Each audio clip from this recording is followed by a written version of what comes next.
I spent the last 7 years climbing the corporate ladder. In my professional career, I got promoted, took on more responsibility, negotiated pay raises, and in July, I decided to walk away from all of that and move to New York City. This has been the most defining choice I've ever had to make. I'm still not sure that I even made the right decision, or if everything will indeed turn out okay after all.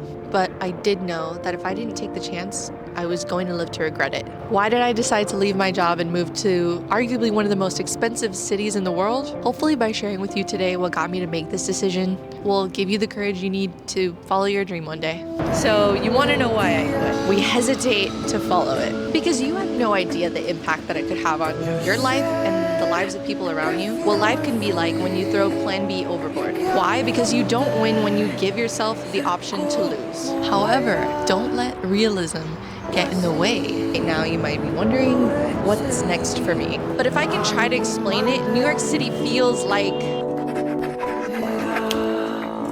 Okay, so you want to know why I quit? Well, it wasn't just one moment that got me to quit. It was definitely a compilation of moments, but there is one moment that does stand out to me still. If you don't know anything about the banking industry, pretty much people stay in the industry until they retire or die, okay? And this old lady was talking about how I once had dreams of being an actress and moving out to New York City, but then I found banking, and here I am, ready to retire. And everyone else applauded, but I was so struck by how sad the story was. How sad to subtly mention that even at the end, her dream was still unfulfilled. That was really a moment for me when I thought about what it really meant to be giving up your dream. And I just thought, I really don't want that to be me.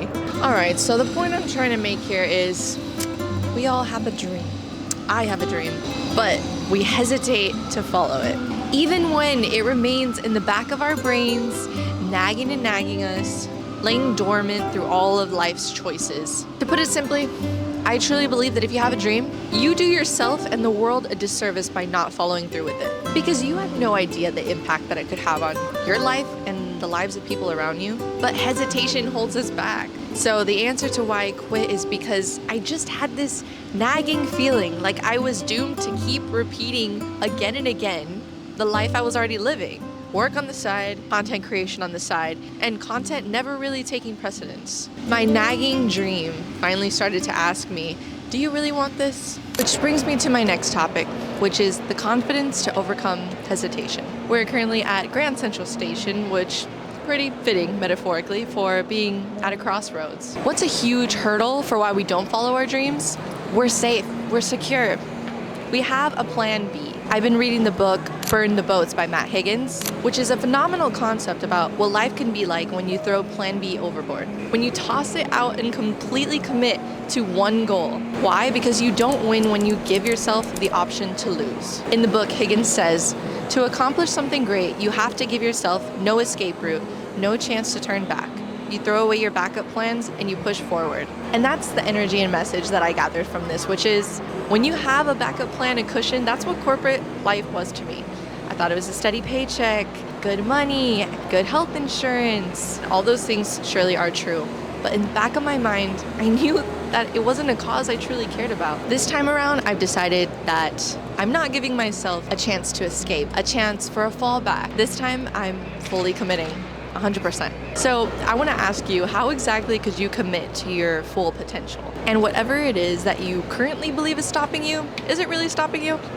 So why is it that most people fail to achieve their goals or fail to truly follow through on their goals? There's this story of Socrates that I'm going to paraphrase because it really changed my perspective about how much we're truly going after our goals. And there's this story about this man that came up to Socrates asking him for wisdom. And Socrates took him out to a lake and dunked his head in the water. Socrates held his head under the water, nearly drowning him. And when he finally came up, he asked him, when you were underwater, what was the one thing that you wanted more than anything? And the man goes, air. And Socrates said, when you want wisdom, as much as you wanted air, that is when you'll truly have it. You know, I truly believe that if you want something, it's one thing to ask for it, and it's another thing to put yourself in a position to be able to receive it.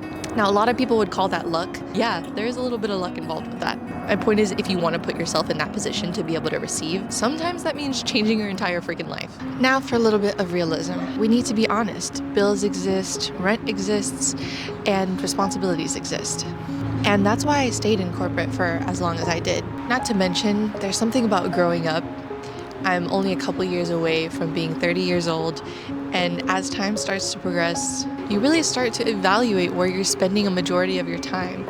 And are you doing something fulfilling? Are you doing something that is making an impact? You can chase your dreams as long as you're still being true to the realism of it all. However, don't let realism get in the way and be the thing that's stopping you. Don't use that realism as an excuse. So, why New York City?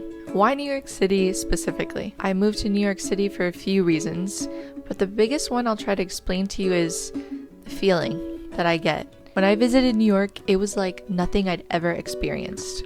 It's a roller coaster of emotions every day, from missing the subway and getting yelled at by a homeless person, to the best meal you've ever had and a warm conversation with a stranger. Especially since the days of lockdown, I feel like a lot of us have been very isolated and comfortable in that isolation. But here, I feel so alive. There's so many emotions from the ups and downs, and sometimes you can feel all the emotions within one single day. It's a city of chaos and chance. It's fun and equally exhausting. But if I can try to explain it, New York City feels like what it feels like when I'm thinking about my dream.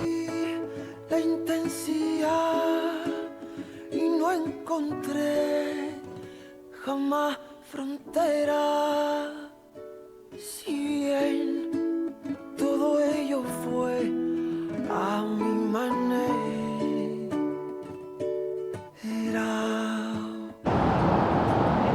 So I guess right now you might be wondering what's next for me. I am currently unemployed. I have a few months of savings and one goal: to become a full-time content creator / entrepreneur.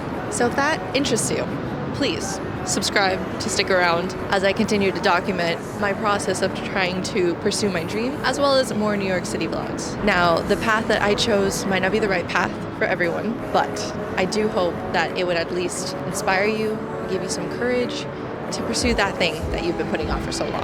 I wish y'all the best. Good luck.